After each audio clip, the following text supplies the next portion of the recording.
Are you up for trying to do like two separate 45-minute interviews right now, or you want to just do one? Yeah, let's do two separate 45-minute ones All now right. since, I'm feeling okay. All right, that'll work. Um, all right, we're recording. I'm gonna start this thing up, and then we'll get rocking and rolling. 3, 2, 1.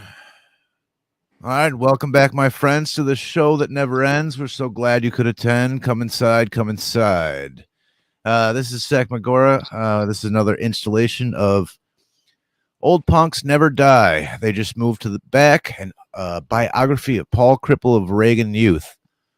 Paul, how are you, man? I'm good. How are you doing today? I'm doing all right. Little tired, but I'm doing all right. Um, all right. Well, let's jump right into this. I got two fun ones from a buddy of mine. He goes by the name of Tet. He's an old school punk rocker, and he's I guess he's played in a couple of bands, and he said he opened for you guys one time. But um, his first question for you was, did you make any fuck you money off of Airheads? Yes, I made Aerosmith money off of Airheads because they said, listen, you're not an Aerosmith money. You're not Aerosmith, so you're not going to get Aerosmith money. But the thing was, this band pretended it was their song. This band Degeneration, which had covered the song, and they're on the soundtrack.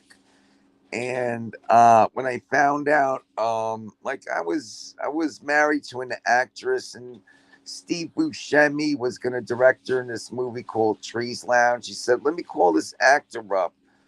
He's supposed to be in the movie, and he's in the movie, Steve Buscemi." So she called him up, and he said, "You mean that song we filmed 2 weeks ago?" So I said, "You lied to me. You already filmed it." So I could have gotten like a lot of money from them, but they're really big, and I'm really small, and I just tripled money, and that turned into Aerosmith money, and I could have said, "How much would it be to reshoot that scene with the song you don't want, you know, and pay me that, and then you could keep the scene without reshooting it with a song you do want, you know?" Because they told me, it's between your song and two other songs. And my lawyer even told me that's bullshit. They just want your song, but I didn't know they had filmed it 2 weeks prior to them contacting me about using it. You filmed a song that doesn't belong to you, and now you're asking for permission. I could have raped them. I didn't because I'm nice. Okay. Well, but you made good money off it, right? I So I made mean, Aerosmith money, and I'm not an Aerosmith. yeah, So, yeah. So what? Can't complain too much about it. You know what I no, mean? and Dave's father made Aerosmith money as well. Good, good, good. All right. Well, my buddy's second question for you was, are you aware of like right wing chuds, um, who are not self aware, unironically using your name as a pro Reagan, sort of argument? I think they are aware. Maybe a few aren't. I mean, they actually believe my band is right wing, but most of them know we're not right wing, yet they want to identify the band as right wing because our music doesn't suck, and a lot of right wing music sucks. Yeah, fair enough. Fair enough. Um, all right. Well, since you mentioned Dave's father, this is another question I kind of want to go into. If it's too touchy of a subject for you, please let me know and we can go on to something else. But I think that a lot of people listening to this might feel or might find it useful or helpful to kind of hear this story. But the last few times we talked about you and Dave getting together when you were young and forming the band, and Dave seemed like a really big influence on you. And can you talk about like a little bit, like when the trouble started and how he ended up going down that road and with his with his death, ending with his death. Um, but how close were you guys at the time, and like how did that sort of play out over the long term? Was this a long time period? Was it a slow build, a slow series of problems? Was it pretty obvious early on? We Tell us a little had bit about that. just we had just we just kind of reconnected, and he was splitting up with his girlfriend, the love of his life. Her name is Susan. Susan would cry and make a big deal if he tried to go and get high on heroin, right? I mean, she never said, Paul, could I talk to you, on the side? And we never had talks like that. I had no idea that was going on. But,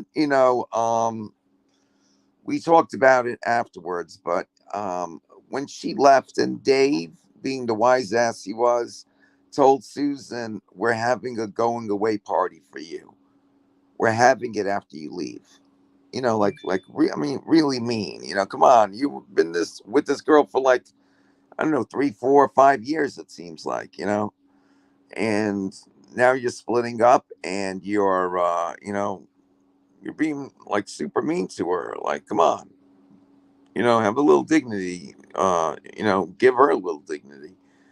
When she left, he started indulging in heroin, and we were working together. We were making deliveries with the van because we had a van, and I mean, when you're not touring, you still want to make money. And I was a pretty good driver because I did all the driving. Dave didn't even have a license, but I love driving. And he'd be like, all right, we worked, let's go get some bags, and we would snort them and put on the like he would say, Paul, what should we hear tonight, the Queen record or Cricklewood Green by 10 Years After? And snorting heroin, Cricklewood Green, put that on. We'll listen to Queen some other night, or put Johnny Winterand on, and we would just lie there and get really high. And that's when we wrote um all these new songs. Like, we wrote a shit ton of songs for Reagan Youth, and then we kind of trudged along. Well, now we wrote a shit ton of songs for House of God, a new band. We were going to be grown ups. We're not kids, we're grown men. We'll take on like a higher authority, religion. It's higher than government, God over government. And, we'll Dave could be like that Jimmy Swaggart, and I could be like the gospel band, and we could even quote the gospel according to Ted Nugent. If you want to get mellow, get the fuck out of here. Then you could play a thrash song, and Dave could talk about atheism, and you could have like beg for money, like those prosperity preachers only do it in the name of atheism, and do what thou wilt and shit like that. And that was a nice plan, and I thought it was going to happen. But Dave uh, kept doing more and more bags. I if I did if I did a bag of heroin on Monday after work, and then I did one again on Tuesday, there was no way I was doing one on Wednesday. Felt dirty, felt like skanky, and I liked it. You bought a bag for $10. You do half of it, and you do some other depressants like shots bourbon that some girls buying you at the Ritz while you're watching hot fucking tuna. It's like you feel like you're in heaven. You know what I mean? And it's like, shit, I only spent $5, you know, on this fucking high. But five eventually turned into 10, and 10 turned into 20, and the law of diminishing return was something that Dave never considered. Every time you do it, you get less for your money. Every single time you do it, you get less for the money. And he basically fell in love with drugs.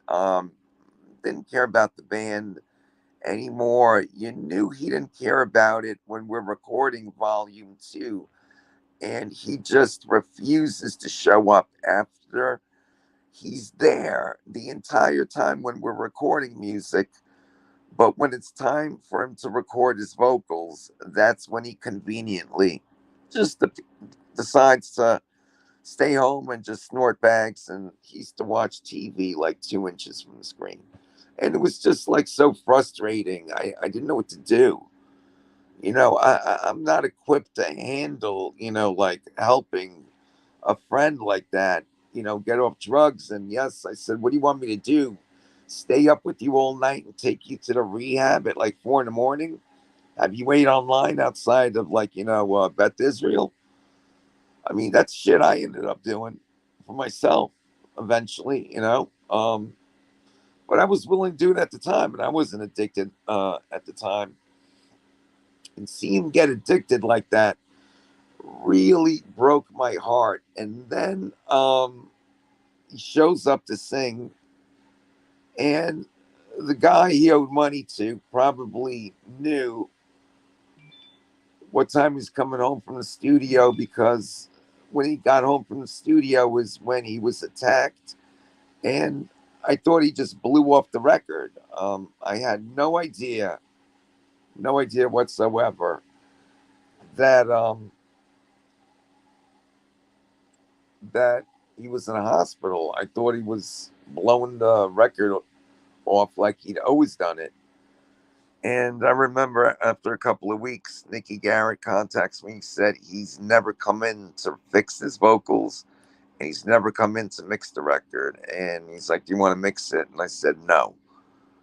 Because I mean, I played bass on it. I'm like all over that record. I want him, to do his part, to give it that vibe. And I feel stupid now. I should have mixed it because I thought he was blowing it off for drugs, but he was in a hospital recuperating from a frontal lobotomy. And I think the humiliation and the shame of being attacked like that was enough to drive him into deeper despair, which led me into a deeper despair. And by the time he died, 2 to 3 years later after that ordeal, I was already, you know, doing heroin every day at that point. And I think a lot of it has to do with his upbringing. I remember when he was attacked, his father said, if he only had an older sister like you, that could have led him, that could have, been a good influence on my son. Like, like you had a good influence with your older sister. And I looked at Dave's father like, oh God, what a fucking stupid thing to say, you know? Like, if you didn't bust your fucking son's balls, if you just let him play like all the other kids were allowed to play, if you let him act like all the other kids were allowed to act, and you didn't treat him like some fucking weirdo, special weirdo,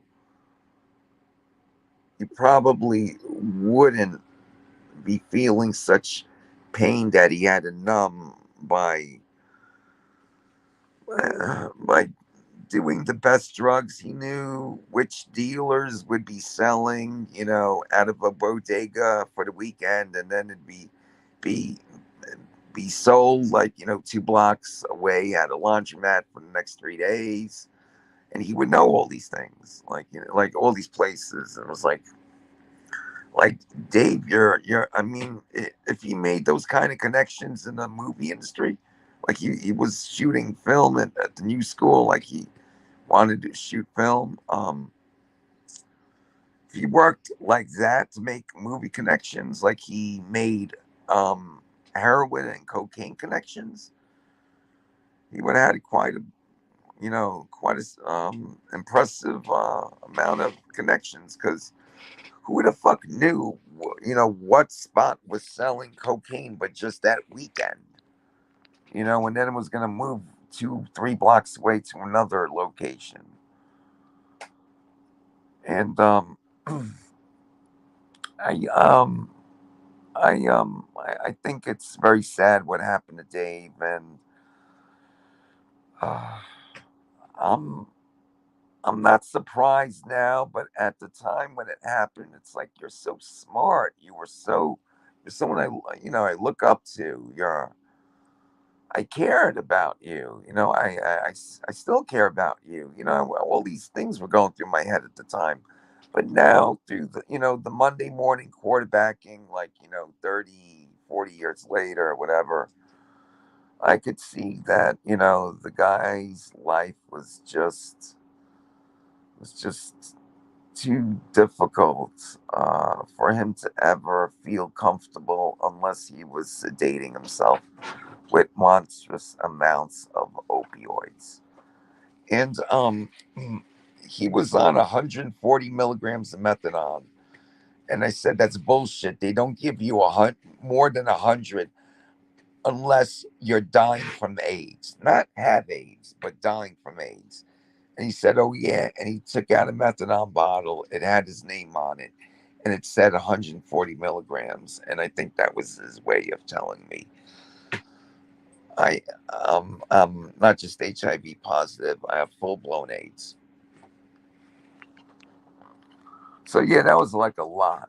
That's a lot, and I mean, it happened so relatively quick.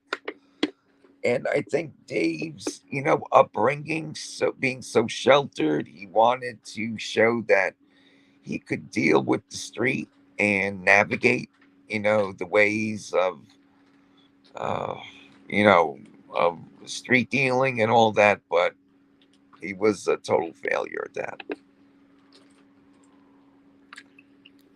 I never And they, wanted. I never wanted to be a dealer. you never wanted to be a dealer? No, never did. Yeah. Never appealed to me. Never the money. Look, my sister and my nephew, whatever, they're dealers. Look how that turned out for them. I'm not saying dealing's not in my immediate family Right. because I told you about my nephew and how he's in jail for murder, and Right. most Yeah. likely murdered that other girl who was his sister's best friends. And there were, I mean, he had stacks of $20,000 around his place, and my sister used to go over and grab like 20, 40 grand from him. And I don't know what you call that where you live, but in New York City, that's cocaine dealing. I mean, he had cocaine too. He didn't just have money. I mean, he had Right. like Right. a Right. shit ton of drugs on the table. How old's this kid? Um, 38 now. Oh, okay. Yeah. I So knew him when he was a little boy. I knew him when he was a little boy. that's got to be weird to see him as a coke dealer and now in jail for murder. But Yeah, and when he reconnected with me, he approached me, and the first thing I said to him was, "Who the fuck are you?" And he said, "I'm your nephew," and I was like, "Oh my god," I had no idea what he looked like, obviously, but I got that bad vibe. That's why I said, "Who the fuck are you?" I could have said, "I'm sorry, have we met before?" Or "Who are you? We met," I said, "Who the fuck are you?" That's the vibe I got. So there was probably, I mean, I'm sure he was damaged. Oh, this is interesting. I went to Croatia to visit family. My cousin buried my dad. I wanted to thank him. I stayed with that cousin. Um, he told me my mother and my sister were in that village for the month of May. They rented an apartment from someone, and they didn't visit one relative the entire time. I have a feeling they thought I was going to be there in May because I told my cousin I'm going to go there in May, and I showed up in late June because I'm not good with money. And I brought Beatrice, and he told he told me, when your sister and your mom see pictures of you and Beatrice here, they're going to be so infuriated, so pissed off. And it was great meeting my cousin who buried my dad, because our fathers were like twins, even though they were just brothers. They had the same face. They were like identical. They were identical. It was so creepy. And we were both the youngest, so we both treated like shit. And he was treated like shit. I didn't know the war was so close to them. That war in the '90s, and my cousin had to live in a mountain for 4 years with mosquitoes as big as like softballs, and fucking snakes everywhere that you can't sleep, and Serbians whizzing bullets by your head. And he took me to where they fought. He took me to a Turkish fort. He took me to where they threw bodies down a hole and threw bombs on top of it. And they had pictures of he taught me a lot about the history. I didn't know that. I'd been there like 2 months at a time during the '70s and the '80s, and the last time was like 38 years ago. I thought my cousins were going to be like my uncles, but they're not. And they were like, "Yo, we know our fathers were maniacs. Like, we know this, and your father, being the oldest out of all the brothers and sisters, must have been the lead maniac. So we understand." And my cousin said this to me, and I never heard it. I never heard it asked of me this way. He said, "Do you still put heroin needle in the arm?" I said, "No, I haven't done that since the '90s. My God." And the look of relief on his face, and I was like, "Wait, you were actually worried?" Like, I had no idea I had family that was actually concerned. And I'm sure my mom and my sister showed up there, after, whatever, 20 years ago, whatever, and told the entire village, my son's putting a heroin needle in his arm. And so my cousin asked me that. And another cousin told me, free apartment for me and Beatrice for the rest of our lives, right by the Adriatic Sea, right there. Come live. It's free. I own an So- apartment. It's Sounds free. like your retirement plan. Well, yeah. If I mean, I have the cancer. If I didn't have the meds, I'd be there, and I wouldn't have even left. Shit.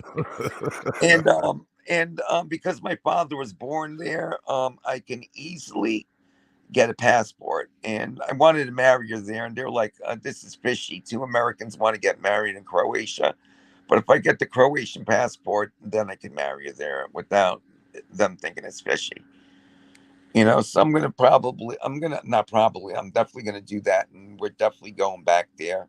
Beatrice loves my family. I left the guitar there the last time, like 1985, and my cousin took it out, and he made it better than how I left it. Wow. And Awesome. that's like, I mean, that just explains how they are. Yeah. They when you leave something there, they make it better. So when you show up, and they said, "Why did it take you 40 years to visit us again?" And that one cut through me like a knife. I didn't know how to answer that.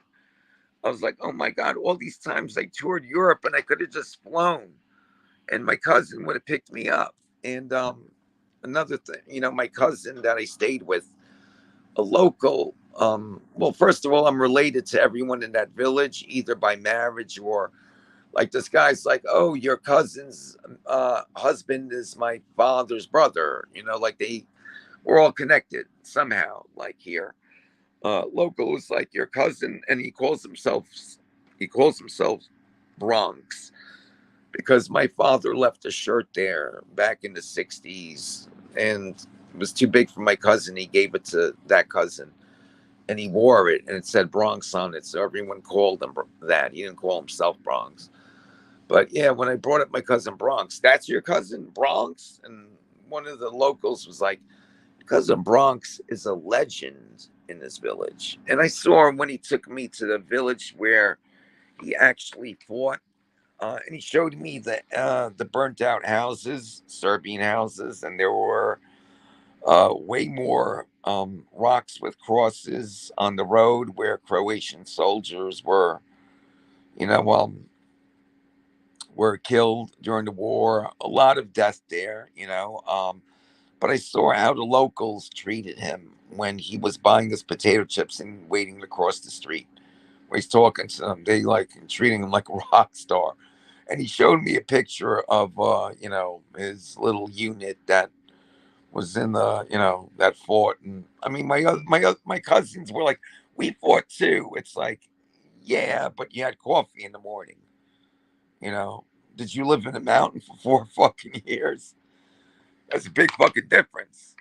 Waiting at home, and protecting your home turf is a lot different than going over to where they are and fighting them in a mountain for 4 years, or going to the main city and being with like a substantial amount of men and not 20 guys in a fucking mountain, but that had to be done.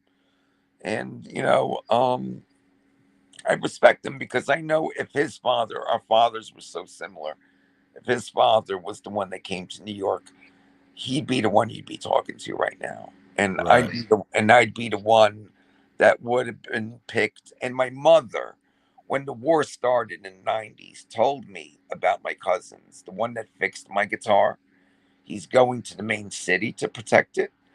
The cousin, the one that offered me a free apartment, well, he's the one that's staying in the village to protect it. And your the baby cousin, Bronx, yeah, he's going to fight him in the front lines. And she started cackling like a hyena, like he's going to die. The Serbs are like killing. For every dead Serbian, there's 5 dead Croatians. Like he's going to die. Like my mom was cackling. Like they chose him to die. It's hilarious. Like Preach. I didn't think it was so fucking hilarious. And No, now that's not he's funny the at all. legend. He's the legend. And my other cousin, is going there from Long Island, but he lives, I think, in Illinois now. He's taking his family and he's going to stay, but not with my cousin, the legend. He's the one that fixed up my guitar. Because even us cousins, like the legend's got to stay with the rock star. And then the one with the 150 olive trees got to stay with the one who's the college professor. You know what I mean? That seems to work. Yeah. Yeah. It And makes sense. it's nice. I didn't know my family was so nice. Beatrice, is my family really nice? God, they're awesome. All right. They gave Beatrice a shot of homemade, moonshine Oh, yeah. in the morning for breakfast, for lunch, and for dinner. And for lunch and dinner, there was always an ice cold beer waiting for her. And they love food. There was like a baby pig on a spit. The chickens, my cousin caught one for me, and I petted one, and I felt how soft it was. The chickens were probably alive earlier that day after they killed it, plucked feathers, and fire roasted it over wood for us. Made you feel bad. The scrambled eggs, the yellow in the scrambled eggs looked different. I didn't feel bad. I ate. Oh yeah, I mean, when I saw the chicken, I petted. I was like, my God, I've been eating you guys. You're so like cute, Like when I finally like they ran up to my cousin, because my cousin, that's my cousin's chicken, but how hard it is to catch a chicken. Yeah. So I finally got to pet one, and Well, I'll tell you, you might feel bad, but yeah. it probably had a much better life than the chicken you buy at the grocery store. I'll tell you that Oh right hell now. yeah, hell yeah, Yeah. and it tastes a lot better. And I Yeah. couldn't tell if he's. Yes. I couldn't tell where the skin and the flesh were. They were like so close together. It's not like Mhm. where you just peel the skin off the chicken, like Right. I don't know if he peeled the skin already, or the skin and the flesh were so closely like together, because the chicken was alive earlier. Mm. And there's no stealing there. ACAB scrawled tattoo everywhere, like 13, 14 places in Nice. that tiny Nice. place. I asked my cousin, do you want the cops here? No, no cops.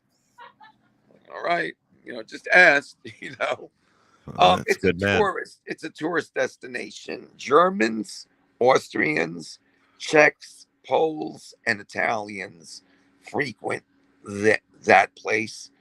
There's no crime there. I don't see any reason for any cops to ever show up. Everyone, it's clean. The beaches are very nice. The water is crystal clear. It's really, and the sunsets are amazing. And it's a tourist trap, so they have a lot of like rave music. Every night I was out to 2 a.m. Like it does remind me like of an anarchist community. All right, I asked, so who's in charge of this like village? Who's the mayor? No one. And I was like, it kind of reminded me of anarchy in that being that there's no crime or anything, but if someone did try to steal something, I could see that there being no secrets in that village, and whoever did it, they will there will be a bunch of big guys show up and will take you to that beautiful Adriatic Sea and stick your head under the water long enough until you decide never to steal in that village again. And they don't need the police for that. I like it. Handle it yourself. Yeah, I mean, it was so obvious. Listen, there were so many signs for free apartments, because they're running out of, like, there's only like 4 million Croatians, and I think only three million of them live in Croatia. So like, it's easy for me to like get a passport and live there because they want to build up their numbers. And if you want to move there and adopt their lifestyle and, on this Slav life and, like whatever, put it on the census that, yes, you are a Croatian citizen and, Do I have to wear a tracksuit? no, they don't. Well, no. All right. You know what? Just kidding. I'm just kidding. That's the Russians. That's the government. The Russians. And they squat. They squat. The Slav squat. Yeah. The Slav squat. Yes. Yes. Croatian. You mainly have to hate Serbians. Yeah. Yeah, maybe. Fuck Serbia. It's funny. The Serbians don't wear tracksuits. The Serbians wear army uniforms. Oh, okay. They love the army. Now, my cousin. I know very little about. The only thing I know is a very cursory understanding of like Tito, the fall of Yugoslavia, and then the Civil War. So did I. My father didn't tell me anything except when I was little. I said, "So we won World War II." My teacher said Yugoslavia was on the winning side. You're Yugoslavian, right? No, you fuck no. We lost. You don't know anything. And did he ever explain anything? No. He just said that and left it at that.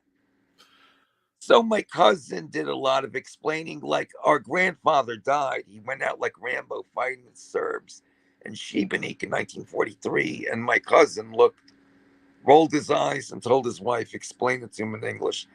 And there's a man in the village who saw a man who looked exactly like your grandfather in Bielberg, Austria, 1944. And he told the man, if you get back to the village, tell my wife, take care of my wife and my kids, please. Sounds like a man who knew in 1944 the war was lost.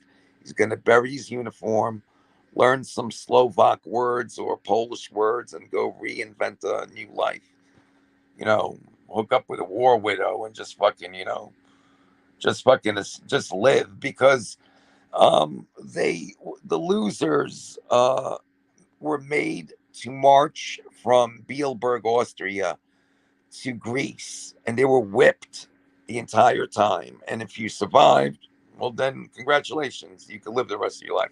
One guy escaped in Serbia and got back to the village, and they tied him to a tree and kept whipping him. And I was like, I get it. I got it. World War II, horrible. Thanks. Let's move on to like other history. They told me, do you know your great grandfather's name? I was like, no. And they giggled. It's your father's name, same first name, same last name. And this cousin, your cousin, he named your son after your, same name as your father, And they said, there's always going to be someone with your father's name in this village, like someone will always have that name. the first name and the last name. Like it's like I don't know. They giggled and it was cute. It was cute how they were telling me all these like things I never knew. And I want to go back again. And yeah, if I end up there in that nice little anarchist village and live longer, because time stops out there. And when you go out there and your cousin is like, look at my fig tree, look at my cherry tree, look at my peach tree, look at my apricot tree. And then I have 150 olive trees. And of course, I smuggled home the homemade moonshine. And they make it with figs, with cherries, with mint, with shit. They make it with fucking everything. And there's no liquor stores because they're always giving out free liquor. And listen, you go there and you eat. Nice meal for me and Beatrice, 25 euros. That's like $30. And they kept apologizing that the price has doubled because of COVID. I was like, so this used to be $15? The mussels and sauce with the linguine and what I had with the beers and the shots, $30? It used to be 15. Yes, and the beers are $2, and they're it's like drinking an imported beer, not a PBR. It's like fucking amazing. And Beatrice said that the alcohol didn't make her piss right away. She just had to pee when she got home at night before she went to bed. Like it's kind of like it's not that like cheap beer that runs right through you. Like so she was happy. She likes drinking, she likes eating, so she likes my family. She likes the war, and she got to wear clothes that she would never wear in New York City. Too embarrassed. Out there, no one's judgmental. She's like, I can't believe like no one cares. Like no, like they don't. No one's gonna stare at you. No one looked at her because she was the only black girl in the village probably in the last 5 years, 10 years. They're very like respectful and keep to themselves. I think I'm gonna retire there. It's You really sold it's me. We're really moving to beautiful. Croatia. The coast. It has to be the coastline where the water is. Don't go to like like over the mountains and far away. Don't go there. Go to the coastline, the Dalmatian coast, like the dog that's white with black spots. A Okay. Dalmatian. That's what it's called, the Dalmatian coast. Like a Siberian husky's from Siberia. A Dalmatian is from Dalmatia. Oh, okay. Makes sense. Yeah, yeah. And listen, that food. They also like it's not yeah, it's heavy on the meat and the fish. Um, but they their environment all right, they have a lot of environmental engineers working there. I met like three of them. I didn't see any cops the entire time I was there, but I saw three environmental engineers. And my cousin's son was going to be one, and their whole thing is how to keep this as pristine and clean as possible because the Germans, the Austrians demand it. The Italians expect it that way, and I could see like don't ruin this piece of paradise. And Beatrice, when she went away, none of her friends ever heard of that country, and she said she wants it to stay that way. She wants it to be like a hidden gem, right? Right, Beatrice? Yeah, she said yes. Yeah, it's your little quiet vacation spot that nobody knows about. Yeah, Yeah, I get and it. I got and family and a free Yep. apartment, and Good food, and cheap beer. Yeah. and time stops. And when you're sick like I am, that's what you want. You want to go to a place where time stops and no divisive politics. And when I met this girl, all right, listen, when I met my cousin's daughter who was starting high school, sophomore, ninth grade, I told her, the Ukraine, the earliest recorded, inhabitants, historically speaking. And she said, yes, I know the Jews and Greeks. And I looked at her like, how the fuck did you know that? Like, did you watch the Timothy Snyder tutorial, Yale University courses on YouTube? Like, but they teach them that, and because they're taught a very good education, you could tell this girl was a lot smarter than I was at that age. Um, was very was very telling. Like, wow, America is easy to get divisive with its politics because people are not informed. The kids there are informed, and also, what's another thing that I could say about the kids? They're very open-minded. They were very like happy to meet Beatrice and very like adventurous. And I liked that when I saw the girls that my cousin's daughter hung out with, they were having hard liquor drinks at the nightclub. And I assume they're like sophomore, they're in high school, obviously. So I asked the mom, I said, what's the drinking age here? And she said, well, when would you like to start drinking? I was like, I never heard that as an answer to that question in my life. When would you like to start drinking? If that's not anarchist, I don't know what is. What is the drinking age? Well, when would you like to start drinking? Yeah, that's But the way that they is said it, I you're was like living not anarchist right prepared there. to hear that. Yeah. And I wasn't prepared to hear my cousin tell me, Paul, your mom and your sister were here last month and they didn't visit any of us. What did we do wrong? Not Paul, your sister and your mother came here last month and they didn't visit us. What the fuck's wrong with them? That's what you say in America or New York. Your mom and your sister came here to the village last month and they didn't visit not one single relative. What's wrong with them?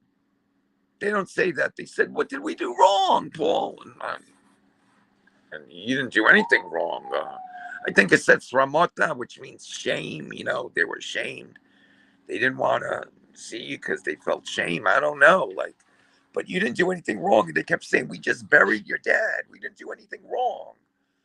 And when my cousin took me to my dad's grave, I saw there were a lot of flowers there. So that was my sister and my mom leaving. A bunch of flowers and a St. Anthony statue there. I brought beers because my dad was like, he drank a case of beer a day. I mean, so he loved his beers. So I had me, my cousin, and Beatrice drink beer with him and had a final goodbye to say to him, unless I see him one more time. But my cousin was like, I couldn't bury him in the village. I had to bury him in the village next door. And I said, dude, you did an amazing job. Like, please, like, I'm not going to complain. I'm so proud of you, And I was, because when I met my cousin, he was wearing a black tank top. I was wearing a black tank top. He had aviators on. I had aviators on. He was missing his front row teeth. I was missing my front row teeth. And Beatrice, like, you two guys are like, doppelgangers. God, you're so like similar, my other cousin said, Paul, my front teeth aren't real.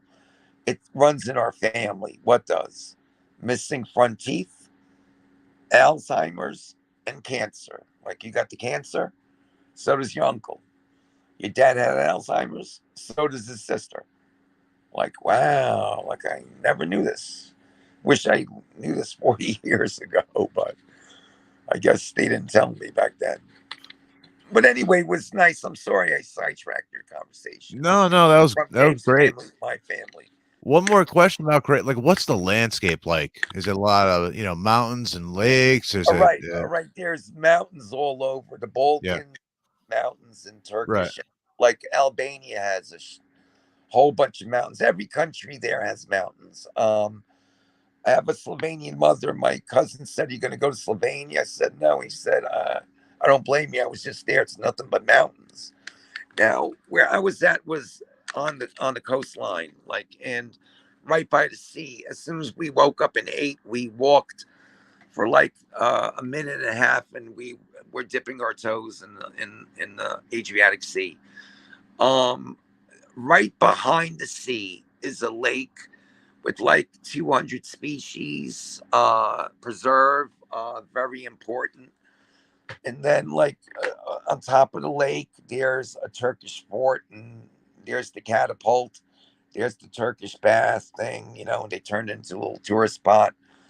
And the Serbian houses, they it could look like they're building a house if it wasn't for the scrawled graffiti. And no, there were no swastika graffitis. It was just incomprehensible scrolls. And my cousin liked to point them out. Serbian house, like Serbians used to live there. We burnt the house down, removed all the piping. There's no floor, there's no doors, there's just the concrete outline of the house. And no one has taken over that land. No one has moved onto that land. It's like that land has cooties, and they know which family it belongs to. And I'm sure, what, eventually some families will be allowed back who weren't assholes, and ones that were collaborators will never be invited back. But that's going to take a long time.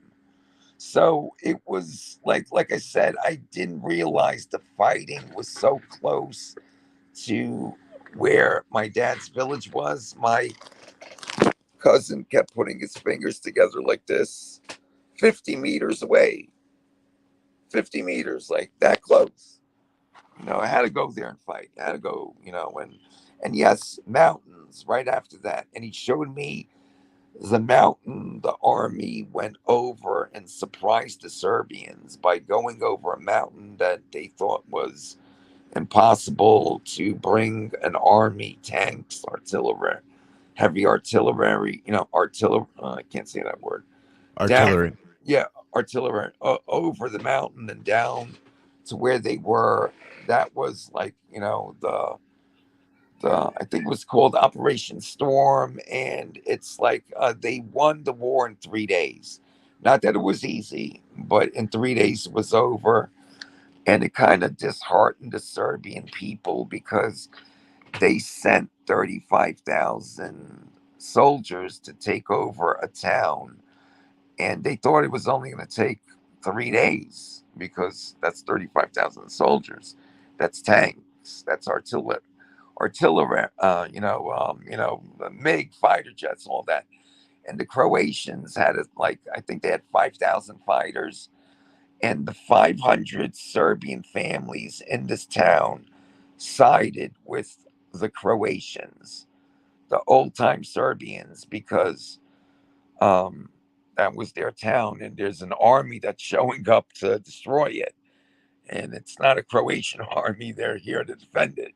So it was wacky, that battle in Vukovar, and that's where all the war crimes occurred. And I'm sure the Serbians were like, we couldn't. It took us 3 months to take a town, and it took them 3 days to take all the territory back. Like instead of just taking Flatbush, they took a third of Brooklyn, not just Flatbush. They took everything in 3 days. We couldn't even take Flatbush in 3 months. So it was like a disheartening victory. And Serbians always said, we will never give up the Krajina. That's what that area that they call, that they were defending was called the Krajina. Now they're saying we will never give up Kosovo. And it's reminding me a lot of we will never give up the Krajina. I'm afraid that after the Serbian gangsters make enough money raping Kosovo, they're going to leave the Serbians that actually live in Kosovo to be forcibly or, threatened and chased out, just the way it happened in the war back in the 90s. I don't know why Serbians love war so much, but they really do. And, I learned that the Czechs are the most respected out of all the Slavic groups. They were the first to gain their independence as a Slavic nation. the first to be offered Christianity and refuse it. And they remember that because when they did a census, over 70% of the Czech people said they were atheists. And there's a famous battle between Rudolf of Habsburg and this Czech King Odoacer. And if that battle had gone a different way, Christianity today would look a lot different than it looks today. It'd have a more of a Slavic component, and I'm not saying Greek Orthodox, anything like that, but more Slavic than Germanic. And they haven't forgotten that. And the only people to kill a high ranking Nazi official, the Czechs, they killed Heydrich, Richard Heydrich, the second in command after Himmler to the SS. So they have a strong military history and they don't wear camouflage and they don't beat their chests going around where, we never lost the war. We never lost the war. And they've had generals who've never lost a battle, like Jan Žižka. They've had like an incredible military career, the Czechs. And so every Slavic people, from Russians, Ukrainians, Macedonians, Bulgarians, they all look up to the Czechs as that first Slavic people that gained their independence and have, had the better, the best doesn't always win. That's a historical fact. And Rudolf of Habsburg wasn't better, didn't have the better empire, didn't have the better kingdom than Odoacer of Prague. And, like I said, battles matter, or, like a Habsburg fact, they have two of the most fortunate marriages in history. And one of them is, you heard of Ferdinand and Isabella. When they got married, Spain became a country. They had 5 sons, and then their sixth kid was a daughter. And the Habsburgs said, "Hey, can we marry our son to your sixth daughter?" Us ruling families, us royalty needs to interbreed. And Ferdinand and Isabella said, "Sure, but your kid, that kid's never going to be fucking. The kid that they make is never going to be king of Spain because we have 5 sons ahead of this daughter." Could you believe all 5 of their sons died early?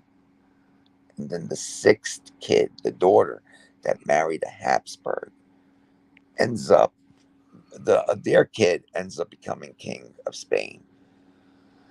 And that's in the 1500s. And in the 1500s, we know how much gold and silver Spain took out of the New World.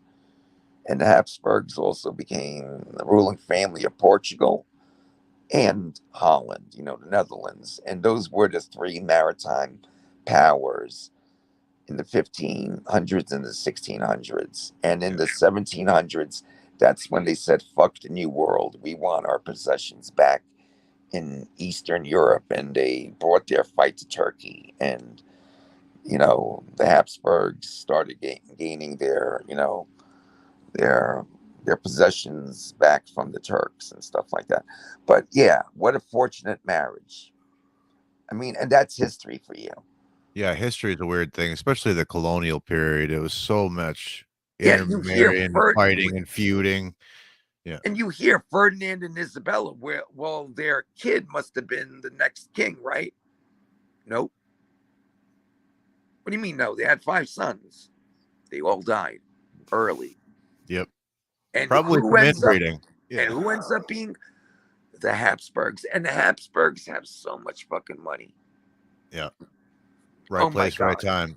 Yeah. They like to talk about the Rothschilds, but be serious. The Habsburgs they have enough gold bars to like pee all over the money the Rothschilds have. Well, hey, on that note, let's wrap this episode up. Man, this was a fucking really good conversation. I really your knowledge of history is on point. I really enjoyed this. Yeah, you do just fine. So everybody, I hope you enjoyed this episode. We'll be doing, like I said before, we'll be doing these as long as Paul feels like it, or we run out of shit to talk about. And I hope you guys look forward to the next episode. And Paul, we'll see you again next time. Love you. I'll see you next time. Peace Love out. you, brother. Love you. Hold on, pause.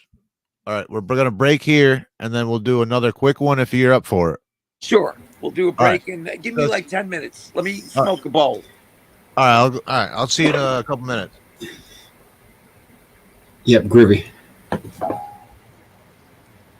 Good convo.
All right, well, I'm back. I'm here. That was a good All right. convo. Listen to the whole thing. Did I didn't you? expect so much to be about the Balkans. It was really good. I liked it. I thought you popping in to say fuck Serbia was pretty fun. There's something else I wanted to say too, but yeah, that one and what was the rest? But the Balkans, yeah, it was really interesting. It kind of remind me of it remind me of another podcast I was listening to. They were just kind of talking about Balkan people randomly. Yeah, How they felt about different Balkan nationalities, which is really funny. Because I couldn't tell the difference between them. I don't think I could either. now was the Kosovars were Muslim, right? Is that correct? They're Albanians Okay. in land that the Kingdom of Serbia, I guess, had. They're just Albanians basically. Oh, okay. Yeah. And Albania is over yonder, and then but I guess the Kingdom of Serbia had owned Kosovo from like 1300s or something. That's all it is basically. Is they wanted to they're Albanians, and plus nobody in the Balkans likes Albanians anyway, but especially probably Serbians. Yeah. I can't remember who the U.S. supported somebody in that war, and I can't remember who. Oh, Kosovo, 100%. Yeah. I mean, was it Kosovo? different people, but Kosovo specifically. Yeah, that's why they Okay. named their highway Bo Biden Highway. Really?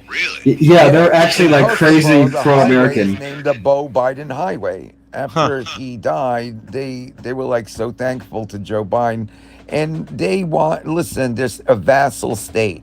They're America's vassal state, but it's better than being Serbia's vassal state.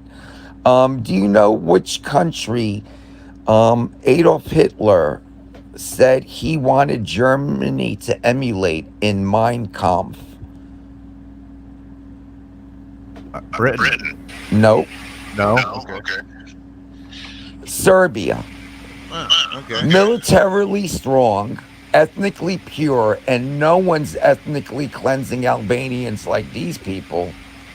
Shit, if we Hey, I'm getting a lot of feedback. Hey, Paul, it's Yeah. Penguin. I'm getting a lot of feedback. Do you have headphones or like speakers that are really loud? Beatrice, could you help on this? You're getting a lot of feedback? Oh, Yeah. Audio. okay, hold on. Yeah, it wasn't happening before. It didn't happen before? No, you were fine before. That's weird. Because I didn't do anything different. Maybe I'm talking fast. No, is it working now? Is he still? Are you good? How do Yeah, we we hear find ourselves. feedback?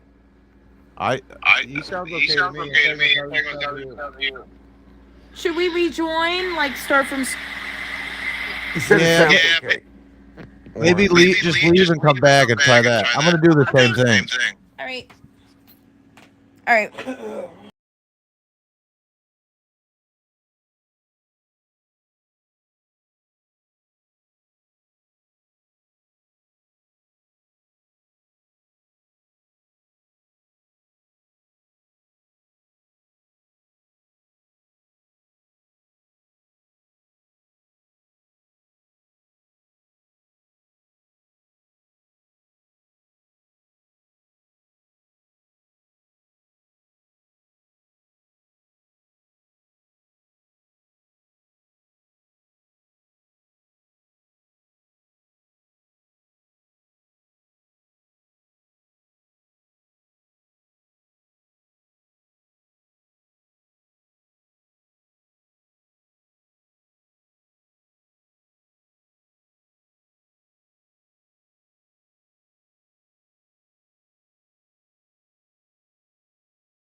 Testing, testing.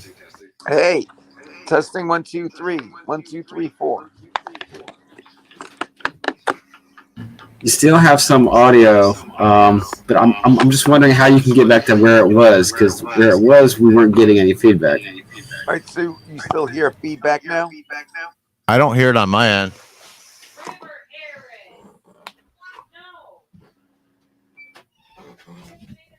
Okay, Sec, that sounds like your background, so I don't think you're getting Now feedback I from hear Paul. feedback. Now I hear feedback. Huh. Well, what the hell's Hold going on? What? I have headphones in, so there's no way anybody's hearing. Hold on. Hold on, let me take my headphones off, see if. You all sound good to me. Now you Now. sound Yeah. I'm wearing headphones, so definitely it's not coming from me. but it's You're still getting an coming echo from me? Sec, mute. Testing, testing, testing. Testing, testing, test. Sec, it is you. I don't know why. I'm not wearing headphones, but I never do. Hold on. Testing, testing. Testing, testing, testing. Hold on. Okay, it's you, but now you've almost eliminated it. Hold on 1 second.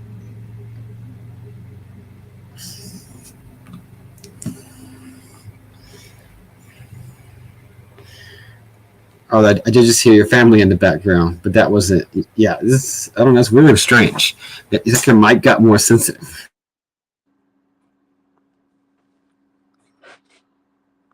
Literally, that's what it seems like. It's like your mic got sensitive. Okay, I'm not hearing anything. So Hold on. No. I mean, I'm not hearing my Can you hear feedback. me? Can you hear me? Yes. All right. Can you hear me at all? Yes. Okay, cool. I sound If you good can or what? somehow, you obviously got farther away from the mic. How about now? Yes, good. All right, let's run it. I'm gonna run it. I'm gonna run through some filters anyway. Like it's gonna kind of normalize the sound, so that's good.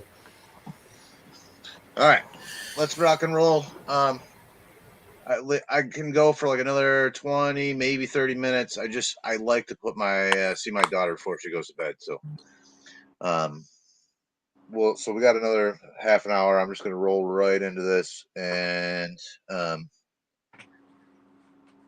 yeah, okay, ready? 3, Yes. 2, 1.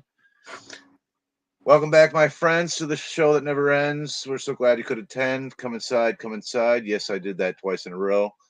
I had that song stuck in my head earlier, so that's where that comes from.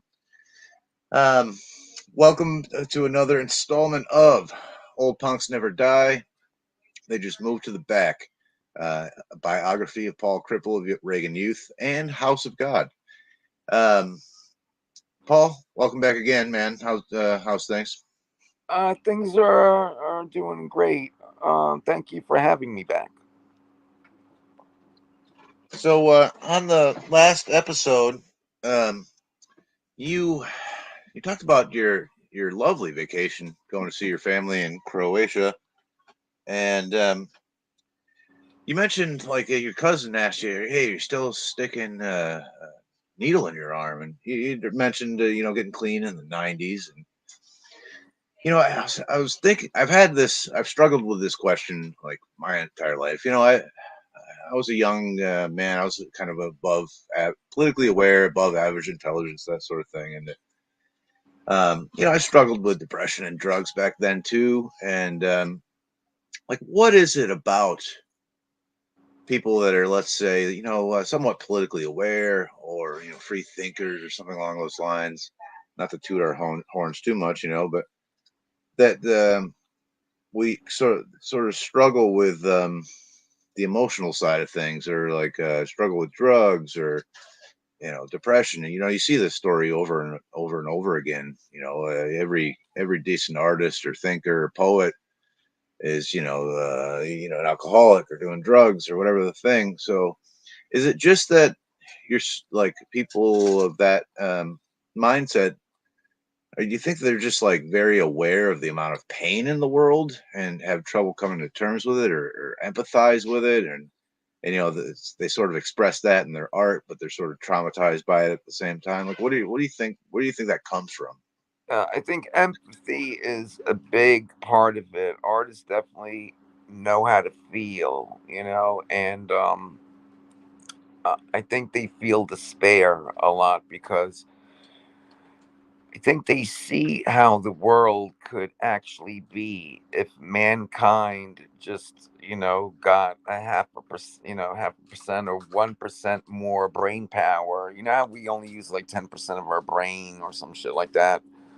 And I used to say that in high school back when I was going. But anyway, I think artists are caught in despair with how a situation in their life or what they've seen and the empathy that they have, it hits them, and a lot of them like to dull that despair with substances and or bad behaviors, whether it be substances, could be prostitutes, or it could be gambling, it could be a lot of things. But I think a lot of it comes from uh, the heart of the artist. Um, uh, when you talk about science, you're talking about the brain. Arts, you're talking about the heart. So arts and sciences, the art is definitely it's your heart that's leading the way with, I think, the aspiration of one day, even though we are like blind orphans searching for that anarchist society, in the middle of the night with our little candles, we will find it because our hearts are pure. That's the way I look at it. And I look at it that the artists of today, especially now in the 21st century, I don't care if you're a dancer or a writer or a comedy or whatever your art may be, you're probably closer to being a priest. You're closer to the entity that could possibly be called God, because religion had a place 2,000 years ago when people didn't know how to read and write. Someone needed in history, like Arab history begins with Islam, because that's when they started writing things down. Unless you're talking about sources outside of Islamic writers, because there was no Islam back then. And yeah, pagan societies didn't normally write things down. Um, but yeah, it's old. Religion is so backwards. So I mean, it's and yes, the church stole a lot from the peasants. The peasant would show up to the priest. I got a letter. I don't know how to read. I don't know how to count, but I know I have money coming to me, and it'll say, "Oh, you see that? That's a five. You got $500 coming to you." Meanwhile, the guy really had 5,000, and the priest would just take the 4,500 to himself. They did that because they were the only ones that was a special privilege. The printing press kind of was like the internet on steroids. Countries went to war with that, and you could see how you have a bunch of falsehoods and a bunch of plagiarism all over the place on the internet. That's what the printing press was like when it was first invented.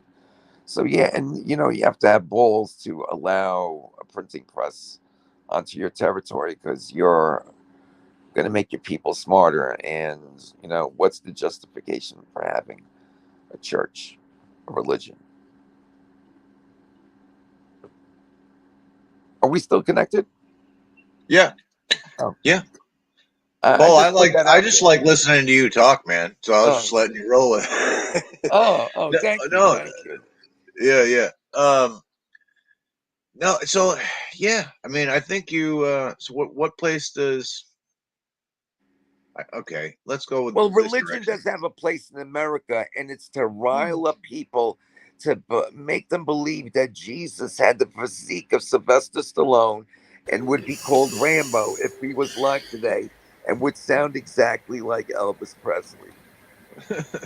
He'd be wrapped in an American flag with That, aviator right. sunglasses. That's the role religion plays now. It used to be, let's keep books alive, let's keep knowledge alive. That's why they're called clerics. It's like clerical work you know Penguin, and you're it's unmuted. recent when the French Revolution. I want to learn how to read and write. How come only priests can do it? French Revolution, very important, when they took the priest and they baptized them in the name of whoever, and drown them in the holy water. Like, fuck you. That was a big fuck you to the Catholic Church. What happened during the French Revolution, which also inspired anarchy.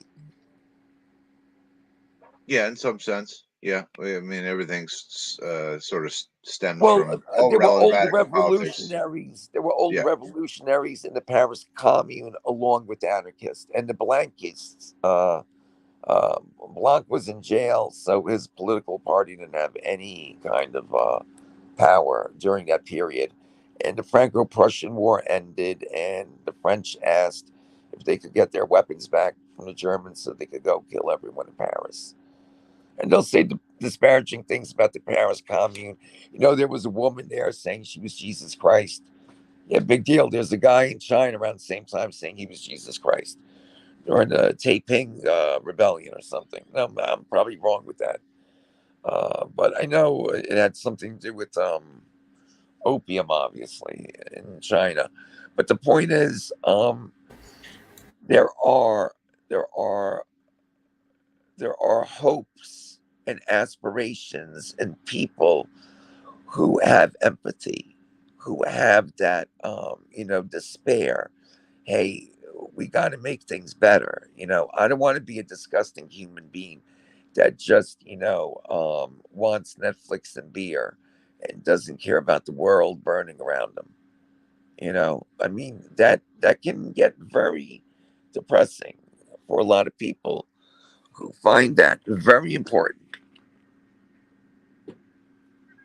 so what did it for you? Like, how did you work through that yourself? How did you end up deciding to sort of get clean, like you said back in the '90s? When I finally ended up believing,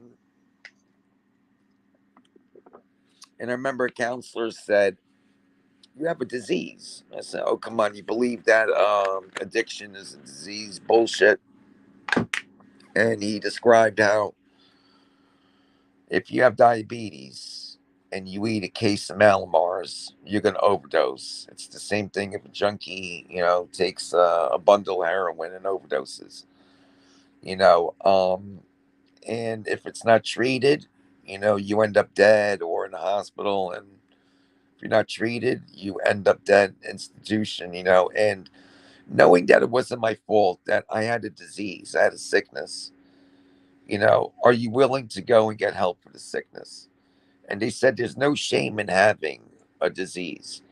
There's just shame in not doing anything about it. And I I believed it. And what am I going to do? Like, how am I gonna conquer this? And I went to the methadone clinic. And when I got my methadone, I didn't run back and try to find coke and heroin and this and that, because I was running a shooting gallery literally at that time.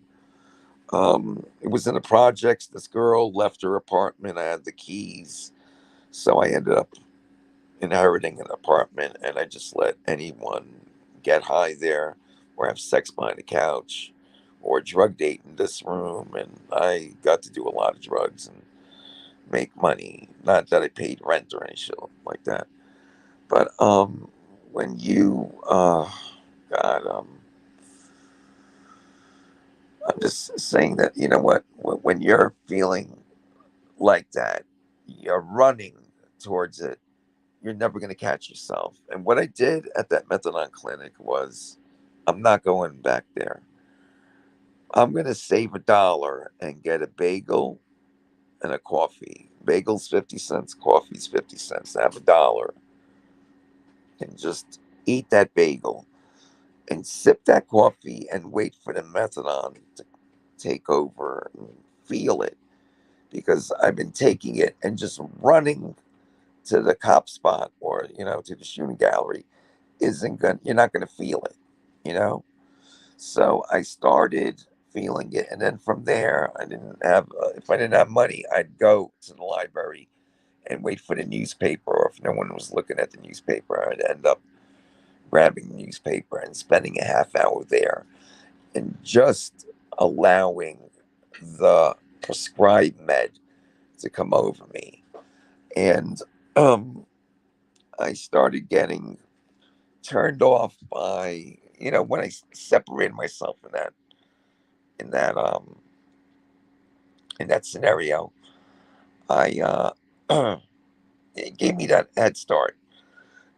Eventually the cops came and kicked us out of that spot, and me and my wife split up at that time, and I lived upstate for a year, and I didn't do any drugs, and I worked on a golf course landscaping from 6 a.m. to 6 p.m. Monday through Sunday. I made a lot of money, paid off debts, got my driver's license back, stuff like that. And when I went back to the city, I started dipping and dabbling, and I saw how quickly I could get high. How quickly I could get high, and I don't feel it after a week, like, nah, a whole year I haven't done it. And it felt like the first time I did it. But by the end of the week, it feels like I could do 6 or 7 of these bags just to get straight. That's what it felt like. So I kind of caught myself. I went and got a job driving a taxi, which um, wasn't wasn't bad, but it wasn't helpful because I'd been using that as a way to buy drugs, driving around, getting money, put the off-duty light on, go buy drugs, and then go out, make more money, then put the off-duty light on, go back get drugs, and until you get to the end of the night and you're just working to make your lease so you can get the cab the next day. I ended up losing that job because I didn't have a license, and I got a job as a limousine dispatcher, and I got paid bi-weekly instead of every day. And I went from dipping and dabbling drugs every day to now doing it every 2 weeks. And I was still on methadone, and at that time I realized, what if I don't drink my entire take-home bottle and I only drank half, and then the next Sunday, I only drank half. So I had an extra bottle. At the end of the month, I had an extra 2 bottles. And then I realized that, and I started giving clean urines. I started getting more bottles. And I started only drinking half of my prescribed dose. When I would go to the clinic to get my normal dose, I was basically getting double what I normally would give myself. So I would feel high on that day, which was which was a good feeling because you go to methadone clinic, it's shitty, and you just want to leave there. And if you can leave there high, there's no better feeling because you're leaving there and you're feeling good about yourself. And after a while, I stopped doing street drugs altogether. I was like, what's the point? I have a prescribed drug. Um, it's keeping me from getting arrested, from ending up in a institution, a jail, or death, like the drug of addiction, like the disease of addiction does. And a lot of times, I would hear people say, "Hey, this guy has killer dope. You want to come?" I get all excited, like I got money in my wallet This guy probably knows what he's talking about. And I'll catch myself and I'll say, wait a second. Why should I put myself at risk getting arrested? First off. Second off, why should I take money out of my wallet to pay for something that, all right, I don't have heroin at home, but I have enough methadone to kill a baby elephant in my refrigerator at this point, you know? And I could just go get high on clinical synthetic heroin and methadone. I don't know if you know the history of methadone. You could look it up in Wikipedia. They're going to say that's bullshit, but it's not. Because even nurses at my clinic have told me this as a fact. At the end of World War II, the Germans were surrounded and soldiers couldn't fight because they couldn't get any painkillers. The Allies surrounded them. They couldn't get opium to make morphine. And Hitler told the scientists, come up with a synthetic opioid, come up with a synthetic heroin. And they came up with dolphine, which is like Adolf's fiend. And dolphine is a pill version of methadone. And when you look up methadone, it says it was created April 1945. Like, yeah, the American scientific community decided to invent methadone the last month of World War II. They didn't take the patent from Bayer, you know, which is what they did. And I'll meet kids who will tell me, I don't want to, like, you know, go on methadone. It's horrible. And I'll mention, you know, it was created by the Nazis, and they'll get all interested in it. And then I'll see the guy 2 years later. He'll tell me, thank you, Paul. You got me clean. I'm on methadone. And it's like, that's great. But why did it have to take why did it have to go there? That, you know, the only way you were going to be allowing yourself to try this thing that ends up getting you clean, saving your life. You're not stealing from your friends anymore. You don't look like death. The thing that changed your mind was that the Nazis invented it. I get it. They had good scientists back there. Back then, I got it. But I mean, why did it have to take that? You know, and unfortunately, New York City, especially the punk rockers, a lot of them have that right wing survival of the fittest attitude that is very disheartening. And I like to believe, I mean, I know we're not all equal, but we're all human beings and we all deserve the freedom, the respect, and the dignity that comes with being a human being, you know, and other cultures should be celebrated. Knowing two languages instead of one doesn't mean you don't know who you are. It should be looked upon as a good thing. It's not like whether you speak Spanish and English will decide what you are. Are you American? Then just speak English. That's not a good way to look at it. You look at it, wow, you know how to speak Spanish. That's great. So when you go on vacation to South America, you know, you could translate, you know, for us or whatever. You know, people like to look at things like that as bad. And those are people with no empathy and don't have an artistic bone in their body. And if they do make art, it's not art. They'll make music, but music that can never, ever be described as art. There is some music out there that is so beautiful, it transcends music and becomes art. And then there's some bands out there that they don't even ever bothered learning another band's song to know what it's like to play a real song. They just came up with things like they're still in junior high, and it they don't care about arrangements. And guy wants to do a guitar solo there. It's you could say it's music, but you cannot say that thing is artistically viable. And I don't think you're going to find empathy or a sense of despair from those people, except the world is a game. You know, life is a game, and I'm losing in this game of life.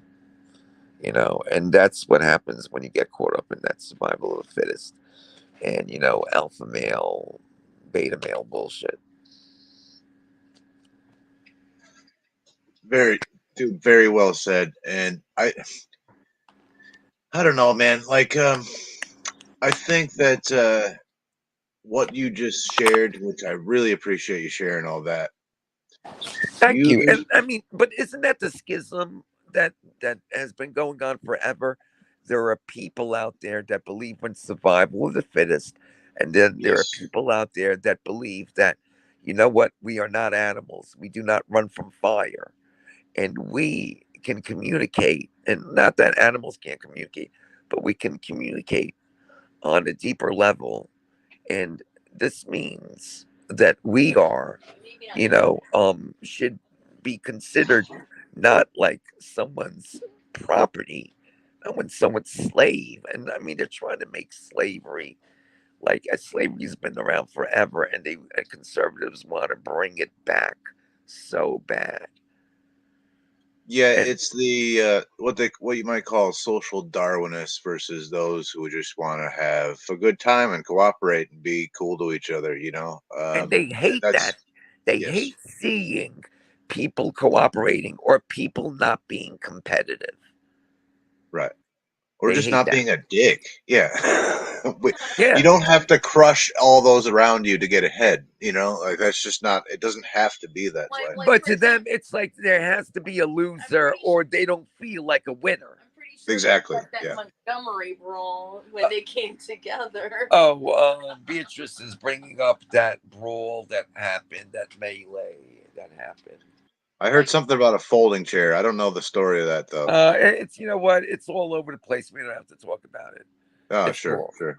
You know what? Politics. I think, you know what? As long as people, and if people want to believe in the survival of the fittest, that's fine. But if it wasn't for people who don't believe in that survival of the fittest bullshit, that's the reason why we are not cavemen. Because Yeah. if, you know what? If we never had that cooperation, and I'm sure when the wheel first came out, oh, look at this. What's wrong with pushing it up the hill? Well, it's easier if you put it in a cart with wheels. Oh, what's this wheel bullshit? You know what? It's the devil's work. I'm Right. sure conservatives would have found a million and one reasons why the wheel was evil, why man should use it, why man is lazy, and and all that stuff. Until they found that they could make more money by using wheels, that's when it became okay. Right. Right. Well, let us. I gotta skedaddle, but we can wrap it up here. But I just want to say before we go, man, that sharing your story, I would not be surprised that if someone hearing this, you might have helped somebody. Is what I'm saying, that might be struggling with the same thing that you went through. So I really appreciate you fucking sharing your story and your struggle with that. And I really hope it helps somebody out there who's struggling with the same thing. I've had a lot of friends I've known that struggle with that too. I had my own issues with it back in the day. So I really appreciate you sharing that with us, and I really hope somebody gets some help out of it. Me too, and I hope that they realize that, like me, there was someone while I was doing drugs, and I thought no one cared about me. My band, imploded. My wife left me. My family didn't want to have anything to do with me. There was a cousin that was worried stiff about me. I had no idea that someone was worried stiff and cared about what I was doing to myself. Please, if you're getting high, don't think no one cares. You'd be surprised. You just might find out 38 years later, guess what? That person was crying every night because just because you didn't get an intervention didn't mean that there wasn't somebody that wasn't devastated at the thought of what you're doing to yourself. And I know it's a victimless, crime, getting high, but it does hurt those who are around us, Yeah, who love us, who care about us, who we interact with, even. So who would probably I who could would help probably someone. help if you yeah, who would probably help if you reached out to him, you know? So Yeah. yeah. And don't be afraid of methadone, and just realize something, that the disease of addiction is a disease. And there's no shame in having disease, just shame in not doing anything about it. There's help out there. It's not your fault. Well said. Well, thanks again, man. I appreciate you coming on, brother. And I love talking. I love talking to you. I love talking to you. no, I really love these conversations. I love just picking your brain about stuff and hearing your perspective on everything. So we'll And be doing this I again real listened to soon. your other podcast. You were interviewing a local girl, and it was really, what was her name? Do you remember, Beatrice? Very, very great podcast. Listen to the whole thing. Oh, recently? I think Yeah, so. Yeah. yeah. It was. Farms. Yeah. We just went over and visited with her. We did a little live Yeah. podcast. Oh, I Yeah, love that one. I love that one. And she got it very emotional. She got teary eyed talking about her dad. yeah, sure did. Sure did. Yeah. She's a really cool lady. Yeah. So I know that you're surrounding yourself with really cool people. So that's how I know you're cool. I try to. I try to. Well, thank you, man. Well, I appreciate the kind words, and we'll do this again real soon. I promise. So, For sure. All right. Take care of yourself and have a great summer, everybody. all right, peace, brother, and Peace unto everybody us be all. excellent to each other. Yes. Peace unto us all.